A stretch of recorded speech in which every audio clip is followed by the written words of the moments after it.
Hello, dear friends. Today, we will continue our journey into the history of one of the most fascinating and legendary states of the ancient world, Sparta. Enjoy the video, the Battle of Thermopylae, a heroic stand that became legend. In the summer of 480 BC, the fate of Greece hung by a thread. The enormous army of the Persian king Xerxes was advancing southward, sweeping aside everything in its path. One after another, Greek cities either surrendered or were abandoned by their inhabitants. It seemed impossible to stop the mighty Persian Empire. But it was at this moment that an event occurred which would forever be remembered in human history. An event that people still recall 2,500 years later. It was the Battle of Thermopylae. As we have already discussed, Thermopylae was a narrow pass between the sea and steep mountain slopes. In ancient times, this passage was much narrower than it is today. In some places, only a few dozen men could pass through at once. For the Greeks, it was the perfect defensive position. Here, the overwhelming numerical superiority of the Persians would lose much of its advantage. Greek forces began gathering at the pass. The total number of defenders amounted to several thousand men.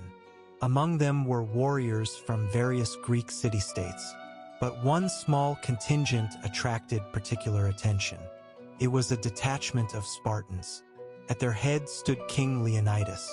He brought with him 300 of Sparta's finest warriors. Why exactly 300? Many historians believe that Leonidas deliberately selected experienced soldiers who already had sons. This ensured that their family lines could continue even if they were killed in battle. Every one of these men had endured the harsh Spartan system of education. Everyone was a professional warrior. Everyone understood that a deadly battle awaited them. When the Persian army approached Thermopylae, Xerxes was confident of a quick victory. In his view, a small group of Greeks could not possibly withstand such a vast army for long. The Persian king did not even order an immediate attack. For several days, he waited, expecting the defenders to lose their nerve and abandon their positions. But the Greeks did not retreat. Xerxes then sent scouts to observe them. What they saw astonished the Persians. The Spartans were calmly exercising. Some were combing their hair. Others were inspecting and polishing their weapons. They behaved as though an ordinary day lay ahead, not a battle to the death. When this was reported to Xerxes, he was amazed. Later, one of the Greeks explained the meaning of their actions. The Spartans prepared for battle as one prepares for an important occasion. They knew they might die, and they wished to meet death with dignity. At last, the battle began. Persian forces surged into the pass. But it quickly became clear that victory would not come easily. The narrow terrain prevented the Persians from fully exploiting their numerical advantage. Wave after wave of Persian soldiers crashed against the dense Greek phalanx. The Spartan shields formed an almost impenetrable wall. Their long spears struck down enemies before they could even reach the Greek line.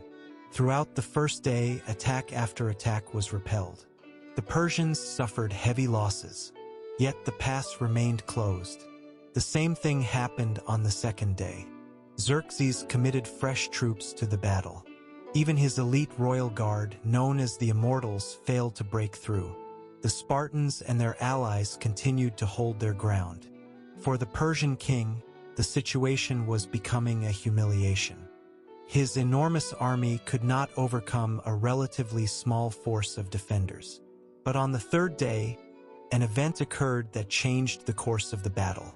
A local man named Ephialtes decided to betray the Greeks. He informed the Persians about a mountain path that could bypass the Thermopylae Pass. During the night, a Persian force marched along this route. Soon, Leonidas received alarming news. The enemy was moving around his position and preparing to attack from the rear. The situation became hopeless. The Greek forces faced the threat of complete encirclement. It was then that Leonidas made the decision that would make him a legend. he ordered most of the allied troops to withdraw and save themselves. He himself chose to remain with his 300 Spartans. Several hundred Thespians also stayed behind, refusing to leave, along with a number of other Greek warriors. These men understood perfectly well that they had almost no chance of survival. Yet they chose to fight to the very end. The final battle began at dawn. The Persians attacked from both sides. The defenders found themselves surrounded. Even so, they continued to resist. The battle became a desperate struggle for every meter of ground. During the fighting, King Leonidas was killed. Several times, the Spartans fought fiercely to recover his body, refusing to abandon their king. After Leonidas' death, the defense became even more desperate. When their spears were broken, the Greeks fought with swords. When their swords broke, they used daggers. When their weapons became useless, they fought with their bare hands. One by one, the defenders fell beneath the overwhelming numbers of the enemy. By the end of the day, nearly all the remaining warriors had been killed. Thermopylae had fallen. The Persian army was now free to advance. At first glance, it seemed that the battle had ended in a complete Greek defeat.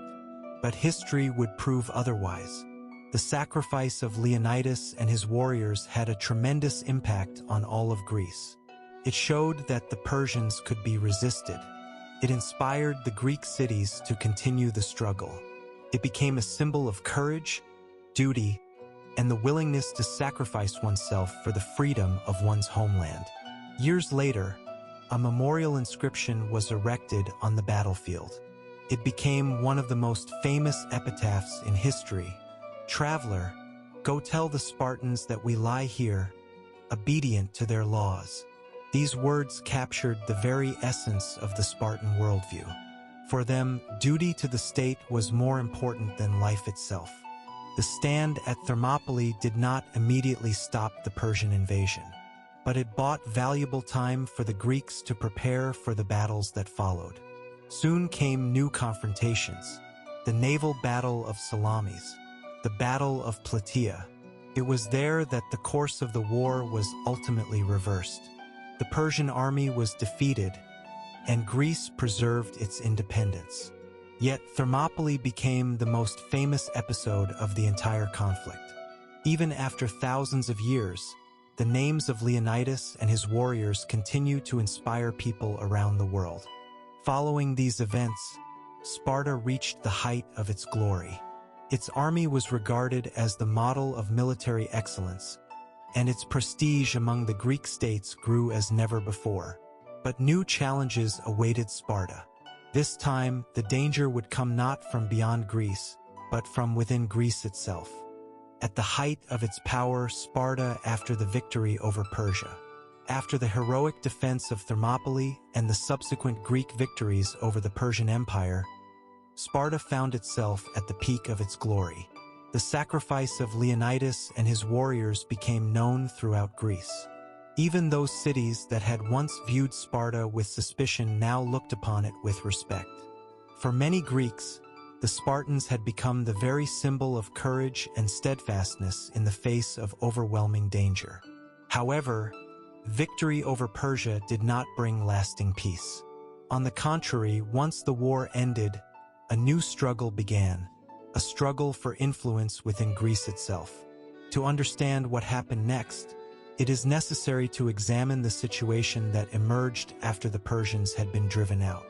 Two states, in particular, emerged from the war greatly strengthened. The first was Athens. The second was Sparta. Yet the differences between them were enormous. Athens was a maritime power. Its wealth was built upon trade, craftsmanship, and a powerful navy. It was a city where philosophy, theater, science, and democracy flourished. Athens grew rapidly and became the leading cultural center of the Greek world. Sparta was its complete opposite. It remained a state of warriors. Its strength lay in its land army. The Spartans valued discipline more than wealth and military excellence above art or eloquence. Although they had fought together against Persia, rivalry between the two powers gradually intensified. Each sought to become the leading force in Greece. After the war, Athens began forming its own alliance of city-states. At first, its purpose was to defend against the possible return of the Persians. Over time, however, the alliance became an instrument of Athenian influence. Many cities were required to pay tribute and submit to decisions made in Athens. Thus, the Athenian maritime empire gradually took shape. Sparta watched these developments closely. Although the Spartans had little desire to create a vast empire of their own, the growing power of Athens caused them concern. They feared that Athens would eventually become so powerful that it could threaten the entire system of alliances throughout the Peloponnese. Meanwhile, Sparta itself continued to wield enormous influence. In many Greek cities, the Spartan army was regarded as the model of military excellence. Allies frequently turned to Sparta for assistance during conflicts. The state's prestige was exceptionally high. Interestingly, during this period, many foreigners traveled to Laconia specifically to see the famous Spartan society with their own eyes. They expected to find a wealthy and magnificent city. Instead, many were surprised by its simplicity. Sparta was nothing like Athens. No grand monuments were constructed there. No lavish public buildings dominated the landscape. No spectacular theatrical festivals filled the city. Most of the state's resources continued to be directed toward maintaining the army and educating its citizens. To the Spartans, these were the true foundations of power. Military training never ceased. Even during peacetime, men regularly participated in drills and exercises. They refined their combat skills and maintained their physical condition. The Spartans understood perfectly well that much of their authority rested upon military strength. One issue remained especially important: the problem of the helots. Despite its outward power, Sparta faced a serious internal threat. The dependent population greatly outnumbered the full citizens. Any major uprising could endanger the very existence of the Spartan state. As a result, the authorities were forced to remain constantly vigilant. From time to time, revolts broke out and had to be suppressed by force. Such events reminded the Spartans that their position was not as secure as it might appear from the outside. Nevertheless, by the middle of the 5th century BC, Sparta remained one of the most influential states in Hellas. Its voice carried tremendous weight. Its army was considered the finest in Greece. Its allies relied upon its protection and support. Yet, as its influence grew, so too did the tension between Sparta and Athens. Both powers were becoming exceedingly strong. Both aspired to leadership. Both suspected the other of seeking dominance. Gradually, conflicts between the allies of the two states became more frequent. Disputes over trade, territory, and political influence grew increasingly bitter. Many understood that a confrontation was approaching. The historian Thucydides would later write that the primary cause of war was Sparta's fear of the growing power of Athens. And indeed, by the middle of the 5th century BC, it had become clear that peace between the two great powers could not last forever. Greece divided into two camps. On one side stood Athens and its allies.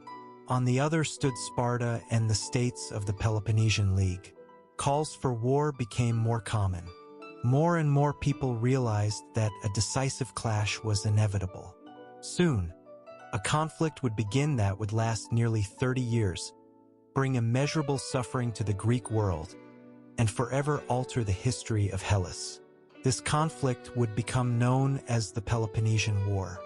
The Peloponnesian War, the great struggle between Sparta and Athens. By the middle of the 5th century BC, Greece had become divided into two powerful camps. On one side stood Athens, a wealthy maritime power that possessed the strongest navy in the Mediterranean. On the other stood Sparta, the recognized leader of Greece's land forces and the head of the Peloponnesian League.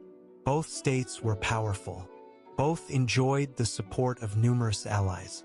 and both sought to preserve and expand their influence.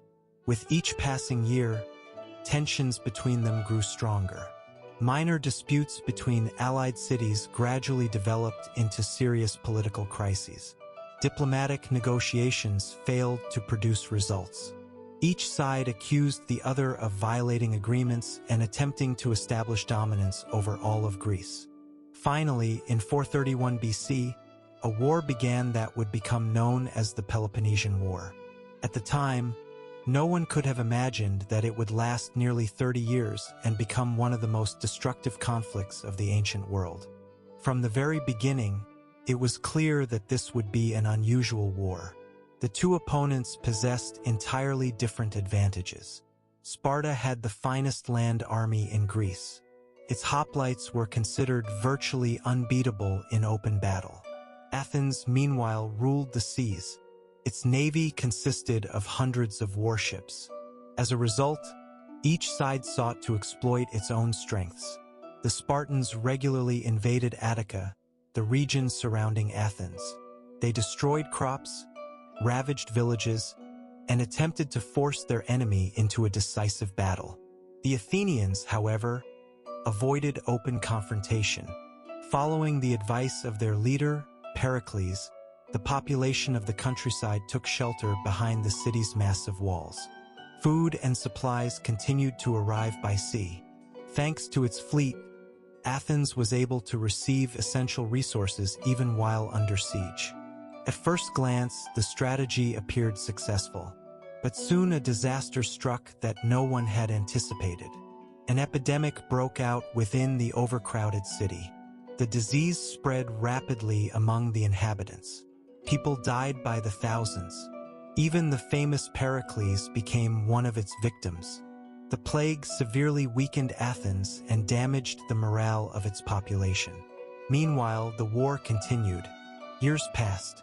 Both sides achieved individual victories, yet neither could gain a decisive advantage. At times, it seemed as though the conflict would never end. The war was especially devastating for ordinary people. Cities were ruined. Warriors were killed.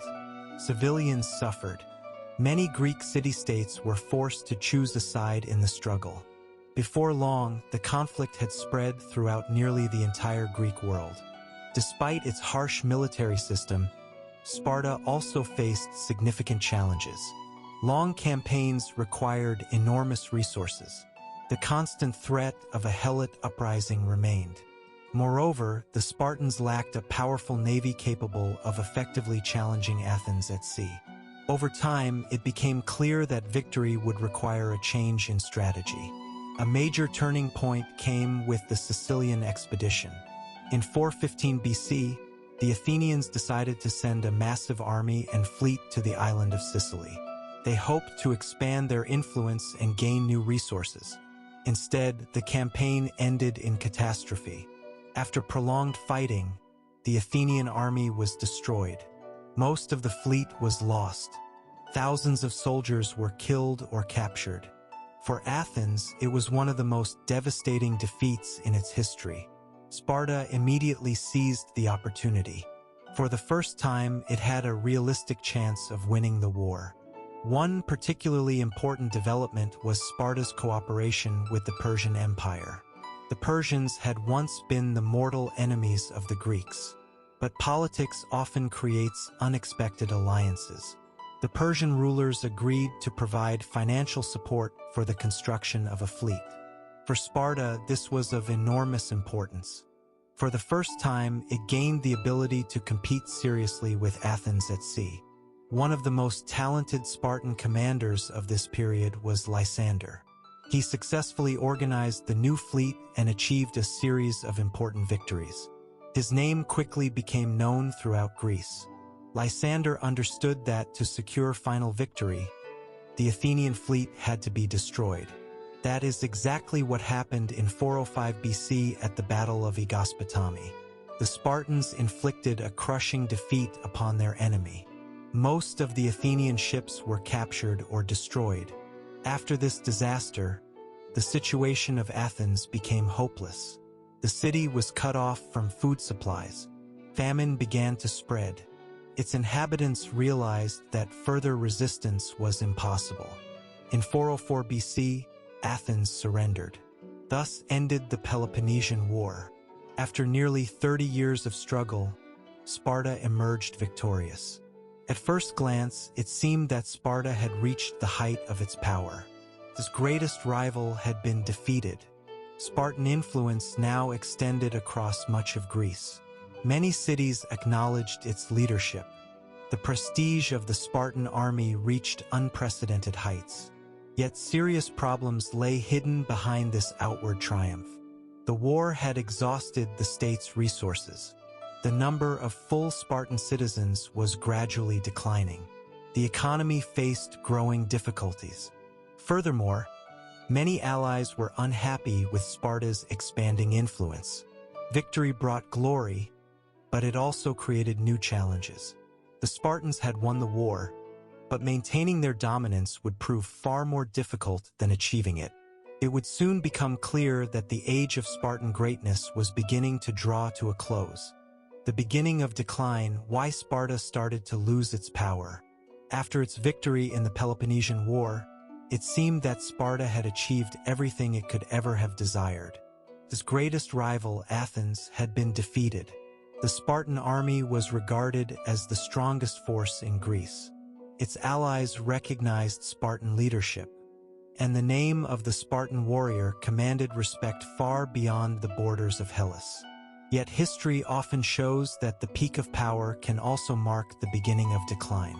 That is exactly what happened to Sparta. Victory in the Peloponnesian War brought glory to the state, but it also exposed problems that had been accumulating for generations. Many of these problems had long been hidden behind military success and outward prosperity. Over time, however, they began to threaten the very foundations of Spartan society. One of the most serious difficulties was the declining number of full citizens. At first glance, this may seem like a minor issue, but for Sparta, it was a matter of survival. The entire Spartan system was built around the Spartiates, the full citizens who underwent military training and formed the backbone of the army. They governed the state. They defended its borders. The entire Spartan system depended upon them. Yet with each generation, their numbers continued to shrink. There were several reasons for this. First, constant warfare resulted in losses. Even the strongest army could not avoid casualties. Second, strict requirements existed for citizenship. Not every resident of Sparta could be considered a full citizen. If a man lost his property or could no longer fulfill his obligations to the state, he risked losing his status. Gradually, the number of Spartiates declined. Historians believe that while their population numbered in the thousands during Sparta's peak, it later fell to only a few hundred full citizens. For a state built upon military power, this was extremely dangerous. Another major problem was growing economic inequality. The laws attributed to Lycurgus had promoted relative equality among citizens. Over time, however, wealth became concentrated in the hands of a small number of families. Some citizens owned vast estates. Others gradually became impoverished.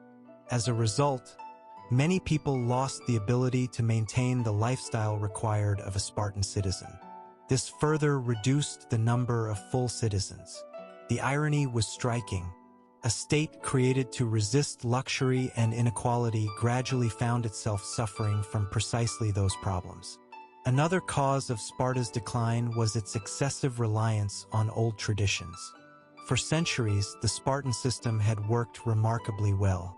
It had enabled Sparta to defeat its enemies and maintain stability. But the world was changing. New military technologies appeared. Methods of warfare evolved. Trade and economic systems expanded. Many Greek states adapted to these new conditions. Sparta, however, often preferred to preserve its traditional ways. What had once been an advantage slowly became a disadvantage. This was particularly evident in military affairs. The Spartan army remained formidable, but its enemies began learning from their mistakes. They studied Spartan tactics. They developed new methods of warfare. They improved the training of their own troops. Over time, Sparta's legendary military advantage began to diminish. At the same time, the state continued to struggle with the problem of the helots. The dependent population still vastly outnumbered the Spartiates. The authorities were forced to devote enormous resources to maintaining control. Every uprising was viewed as a serious threat. As a result, Sparta could not freely deploy all of its forces abroad. A portion of the army always had to remain at home. By the beginning of the 4th century BC, external challenges also began to emerge. Many Greek cities were growing weary of Spartan dominance. Once, Sparta had presented itself as the defender of the freedom of the Greek city-states. But after defeating Athens, some of its allies began to view Sparta as a new hegemon. Dissatisfaction continued to grow. New alliances began to form against Sparta. Among its most dangerous rivals was Thebes. Not long before, Thebes had not been considered a major player in Greek politics. Yet its influence was steadily increasing. Theban commanders carefully studied Spartan methods and searched for ways to defeat the army that had been considered invincible for generations. Meanwhile, within Sparta itself, voices of concern became increasingly common. Some recognized that reforms were necessary. Yet changing a system that had existed for centuries was extraordinarily difficult. The Spartans took great pride in their traditions. Those traditions had brought glory to their ancestors. They had created the most powerful army in Greece. But an unquestioning devotion to the past made adaptation to new realities increasingly difficult. Gradually, it became clear that the era of unquestioned Spartan supremacy was coming to an end. Outwardly, the state still appeared powerful. Its army continued to command respect. Its history continued to inspire the Greeks. But the foundation upon which Spartan power rested was beginning to crack. Ahead lay an event that would shock the entire Greek world. An event that would prove that even the legendary Spartan army could suffer a devastating defeat. That event would be the Battle of Leuctra, a battle that would forever change the history of Sparta. The Battle of Leuctra, the end of the legend of invincible Sparta. For many generations, the Spartan army was considered the finest military force in Greece. Its warriors underwent harsh training from early childhood. Their discipline became legendary. Their battle formations inspired fear in their enemies. Many Greeks believed that Spartans could not be defeated in open battle. But history rarely leaves room for eternal dominance. Every great power eventually faces a challenge that changes its destiny. For Sparta, that challenge was the Battle of Leuctra. After its victory in the Peloponnesian War, Sparta maintained a leading position in Greece for several decades. However, its growing influence gradually caused increasing resentment. Many cities grew tired of living under Spartan dominance. One of the most rapidly rising powers was Thebes, a major city in the region of Boeotia. For a long time, Thebes had remained in the shadow of Athens and Sparta. But in the early 4th century BC, the situation began to change. The city produced a number of talented generals and reformers. Among them, one man stood out above all others, Epaminondas. He was one of the greatest military commanders of the ancient world. He understood the strengths of the Spartans perfectly, but he also recognized their weaknesses. Instead of copying Spartan methods, Epaminondas sought to create a new approach to warfare. He realized that Sparta could only be defeated through unconventional tactics. Tensions between the two states continued to rise. Diplomatic negotiations failed to produce a solution. Each side was determined to protect its interests. Eventually, conflict became inevitable. In the summer of 371 BC, the two armies met near the small village of Leuctra. At first glance, the advantages seemed to favor Sparta. Its army possessed immense battlefield experience. Many of its warriors had participated in numerous campaigns and battles. Moreover, the very reputation of the Spartans intimidated their opponents. The Thebans were fewer in number, but they possessed one critical advantage: exceptional leadership. Before the battle began, Epaminondas made a decision that would later transform military history. Traditional Greek phalanxes were usually arranged with relatively equal depth across the entire front. Epaminondas broke this rule. He greatly strengthened the left wing of his army, concentrating his finest warriors there. The formation at this point was dozens of ranks deep. Meanwhile, the right wing was deliberately weakened. The decision appeared risky. Many considered it a mistake. Yet this was precisely the essence of Epaminondas's plan. He intended to deliver a crushing blow against the strongest part of the Spartan line. When the battle began, the Thebans launched a rapid assault.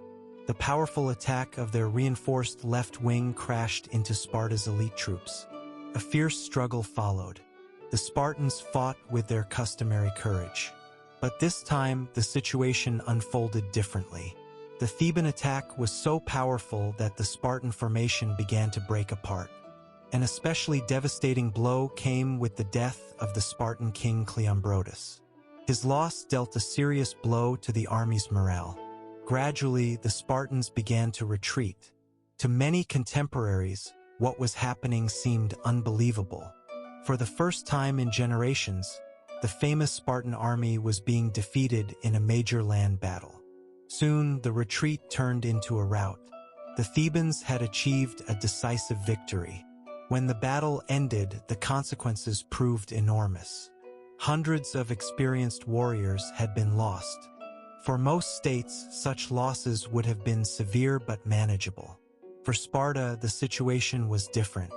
As we discussed earlier, the number of full Spartan citizens had been declining for generations. Every fallen Spartiate represented an invaluable loss to the state. Replacing such men became increasingly difficult. Yet the military defeat was only part of the problem. The psychological impact was equally significant. For centuries, Sparta's reputation for invincibility had been one of its most powerful weapons. Now that myth had been shattered. All of Greece had witnessed that the Spartans could be defeated. After Leuctra, Sparta's position deteriorated rapidly. Thebes launched an aggressive campaign against its former rival. Many allies abandoned their previous dependence on Sparta. Some cities declared their independence. Others joined the victorious side. One of the most painful blows was the loss of Messenia. As we have seen, the conquest of this region had once transformed Sparta into a great power. For centuries, Messenian lands had supplied the state with food. The labor of the Helots had sustained the Spartan system. Now that situation changed. With Theban support, Messenia regained its independence. Thousands of people obtained their freedom. For Sparta, this was a true catastrophe. The state lost a significant portion of its resources. The economic foundation upon which its power had rested for centuries was shattered. After these events, Sparta never regained its former influence, continued to exist, preserved its traditions. It remained involved in Greek politics, but its era of dominance was over. New leaders emerged on the political map of Greece. First came Thebes, then Macedonia under the leadership of Philip II of Macedon, and later Alexander the Great, who would create one of the greatest empires of the ancient world. Against the backdrop of these developments, Sparta gradually faded into the background. Yet despite losing its power, its memory endured. People continued to admire Spartan discipline. They studied the Spartan system of education. They remembered the sacrifice of Leonidas I and the defenders of Battle of Thermopylae.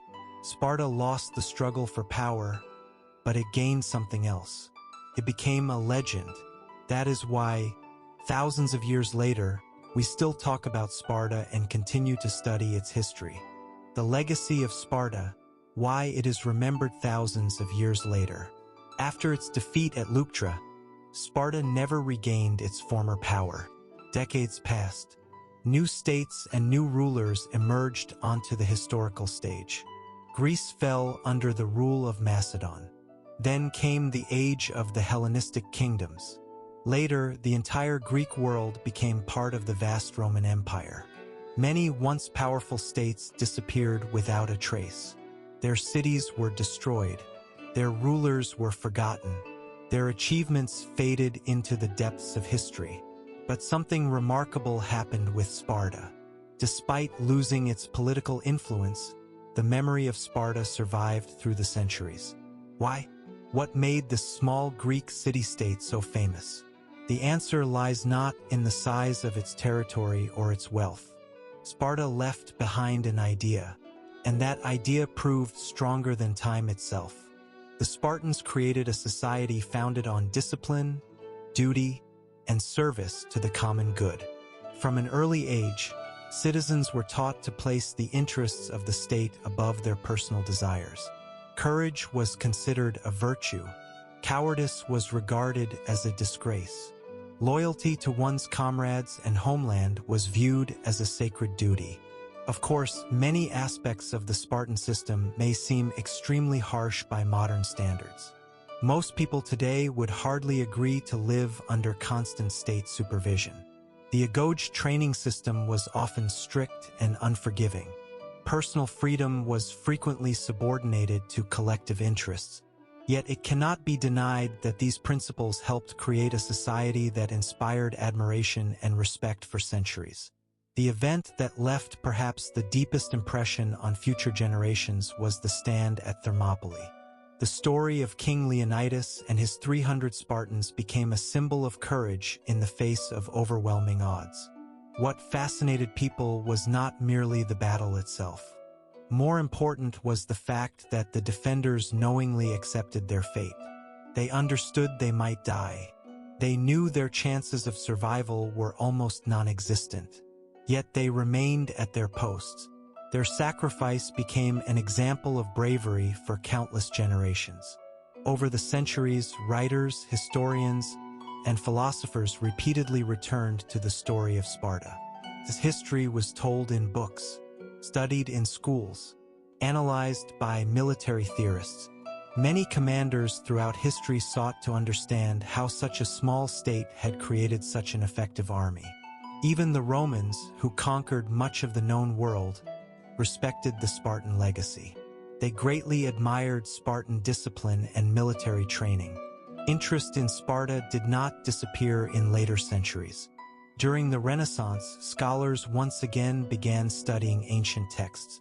The history of Sparta gained renewed popularity. Throughout the 19th and 20th centuries, researchers continued debating how effective the Spartan system truly was. Some viewed it as a model of perfect discipline. Others focused on its restrictions on personal freedom and the severity of its laws. Yet, regardless of their conclusions, almost everyone agreed on one point. Sparta was a unique phenomenon in world history. A special part of Sparta's legacy is the word Spartan itself. Today, it is used in many countries around the world. When people speak of Spartan conditions, they usually mean a simple life without luxury. When they refer to Spartan discipline, they mean strict order and high standards of self-control. This demonstrates how deeply the image of Sparta has become embedded in global culture. It is also interesting that many popular ideas about Sparta originated from works of art. Books, paintings, films, video games. Sometimes these works accurately portray historical events. Sometimes they add elements of legend and fiction. But all of them reveal one thing. The story of Sparta continues to captivate people even 2,500 years later. Still, it is important to remember that Sparta was not merely a state of warriors. It was a society with both strengths and weaknesses. It achieved remarkable successes, but it also faced serious challenges. Its rigid system helped make the state powerful. Yet that same system largely prevented it from adapting when the world around it began to change. the history of Sparta teaches an important lesson. The strength of a state depends not only on its army, not only on discipline, not only on tradition. Long-term survival also requires the ability to evolve and adapt to changing circumstances. Those who forget this lesson eventually face difficulties. Yet despite all its defeats and mistakes, Sparta remains one of the most famous civilizations of the ancient world, a state that transformed a small community of warriors into a legend that survived the centuries. That is why, more than 2,000 years after its golden age, we continue to study Spartan history, admire the deeds of its defenders, and seek to understand the secrets of a society that became a symbol of courage, discipline, and strength of spirit. With that, we conclude the story of one of the most powerful states of the ancient world. I hope you enjoyed this video. Don't forget to like the video and subscribe to the channel. Leave a comment telling me what topics you'd like to hear about in future videos. I'd also love to know what you think of my narration and how you think it could be improved. Thank you for watching, and see you in the next video.